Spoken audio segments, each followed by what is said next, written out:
Hey everyone, I'm Lisa Borne Graves, if you don't know me. I'm a young adult author, and I wanted to give a reading of my new book, Quiver. But before I get there, I just want to talk about a few things. What inspired me to write the book is always a question I'm often asked. And it was a really strange time in my life. I was in grad school and I couldn't creatively write anymore because I had so much work to do. So when I had a winter break, I had a month and I was really wanting to write, but my brain was just done from doing analyses after, reading tons of books that were like really thick, difficult literature. And so I decided to use a writing prompt. And sometimes I just go to like another book and look at that. But I got my mythology book out. I just had this urge to look at mythology. And I decided I was going to try to reimagine the myth Cupid and Psyche, and I end up doing something completely different. And so I don't want to ruin the story, but it's more of a reinvention of the myth in modern times, where basically a mortal girl enters these gods' life, and she kind of upends it and causes all sorts of issues in the immortal community. So basically the book, the breakdown of it is there are four narrators that are telling the story.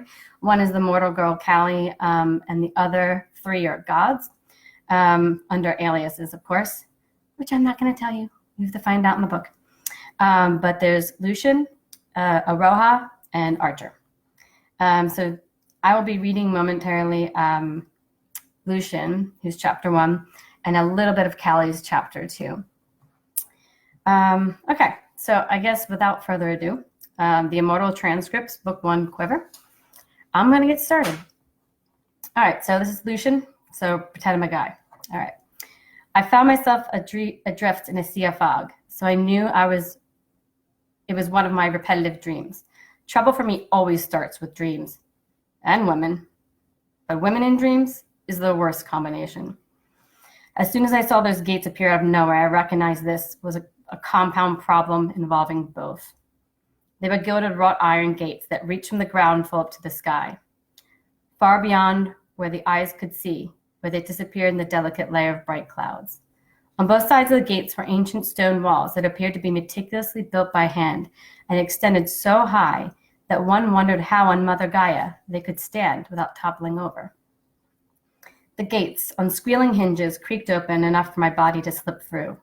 I wasted no time, but entered quickly, as I always did in these dreams, finding myself in a field of barley that rippled beautifully in the wind. The sun shone brightly, the fog not penetrating this oasis. In the distance, I could see specks on the horizon of what appeared to be poplars in an appealing grove of shade. On the wind, I could hear the trickling of a stream in the distance. I felt at peace until the apparition appeared in front of me, only a few yards away. She was beautiful as ever, with her hair in thin chestnut braids hanging down her back, and her dark eyes glistening in the bright sun. She was full-bodied, perfect in the supple areas of a woman, with round breasts and thicker hips, but by no means overweight. She had that classical beauty of antiquity and the bronze tan to match. Every time I had this insatiable desire to take her in my arms and kiss her, but I refrained, because in past dreams, she'd run from me if I tried. Each dream I got closer, though.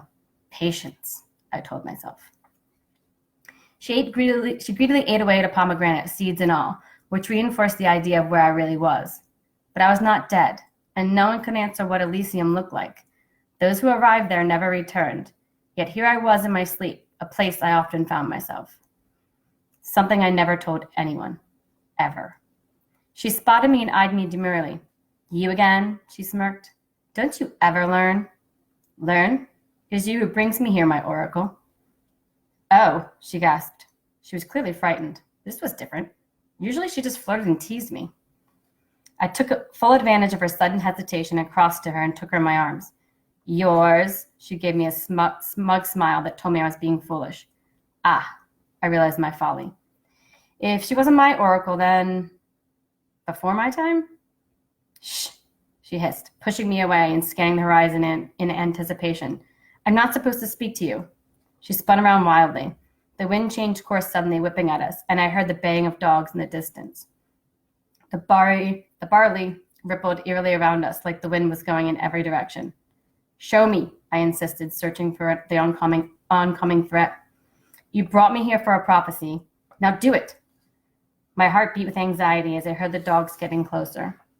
She gazed at me, her eyes ablaze with something that wasn't exactly passion or fear, but a combination of both. She pulled me to her again and kissed me deeply. Images were thrust into me with jarring pain, robbing me of the pleasure I should get from such a kiss. I tried to focus, but it was futile. The images would be embedded in my brain and would drive me mad until I puzzled them out. Certain images swirled around slow enough to discern them. My father cowering, lightning striking. My friend Archer screaming. Fire. And a girl. A beautiful girl I'd never seen before. War. Death. Chaos. The rest I could discern. The oracle thrust me away and shouted, "Run, foolish boy, run!" I sprinted for the entrance, desperately attempting to find the fiends that were barking, but all I saw were black shadows zipping and curling through the barley. They were ghosts made of nothingness, just thick black air like smoke in the breeze. She called after me as I ran, but I could hardly make out the words over the barking and growling. I raced toward the gates, afraid to turn around, although I heard the creatures on my heels. I wasn't going to make it. The shadow dogs went in for the kill. I shot awake in bed in my room, sheets tangled and soaked with sweat. The phone was ringing, scaring my already rapidly beating heart, and I instantly picked it up. Hello? A familiar female voice began to speak. It was a current oracle, an alive one, her voice raspy with old age. Everything as we know it will change forever. How? I could think of nothing else, my mind muddled between the fright of my dream and the grogginess from just waking. Love. Then the line went dead. Excuse me. All right, this is chapter 2, Callie. Now I'm a girl, obviously. I was in complete hell. Emotionally and psychologically speaking, I, Callie Sykes, had just moved to a new city at 17 to start my senior year in a new school. And to make things worse, the school year had already started weeks ago. It wasn't just any old city, but New York City. It wasn't just any old school, but the prestigious Royal Prescott Academy, which Dad said I was lucky to get into. To whine about the big move wasn't an option. It was ridiculous and selfish to complain. Dad was terminally ill with a disease that had a really long and difficult to say name and no cure. But the bigwig physicians in NYC promised him time through a complicated plan involving therapy, diuretics, and some miracle drug. I would have put my foot down and refused to move until I graduated, but that was as bad as wanting my father dead. I wish he could live forever, but as Dad liked to remind me, momentum mori, remember that we all die one day. We're mortal, and to dream of such things as immortality here on earth is child's game. And I had to act like an adult, forced to be more mature than any other 17-year-old I knew, because I had to stare into Death's face every day. Like today, when Dad shuffled out of his room, moving like a man twice his age, most likely drawn out by the smell of the bacon I was frying up. I had cooked us a full breakfast to stave off my first day jitters. I had hardly slept, dreading the first day of school. My, Callista, darling, I think you've settled in already. Raphael will be pleased to see he has nothing to do. Dad said, a smile on his face and a pep in his voice. He looked better than he had in days, and his optimism was showing. Raphael was his personal assistant, who acted as servant, editor, driver, and nurse to my father since Dad was limited these days. His face was flushed again, though, and he missed picking up his fork twice, so his vision must be blurred. He was only acting better, not feeling better, and the symptoms were still apparent. Trying my best, I matched his brightness. It felt tiresome to pretend I was fine, to act like he was fine, but it made him happy to think I was well-adjusted. I know this is hard on you, Callista, he began gravely. No, Dad, we've gone over this a million times. It's for the best. It's what you need and what I want. I'd go through worse to have more time with you. He met my gaze, his eyes watering, patted my hand and focused on his breakfast. He could say no more, and I didn't want him to. Talking about the future with Dad was too painful. He wanted me to talk about my dreams and aspirations, but I didn't want to think about a world that excluded him. I had no idea what I would do when he was gone. And I guess that's all you're going to get from me for now. So if you want more, then please purchase Quiver and enjoy. Thanks.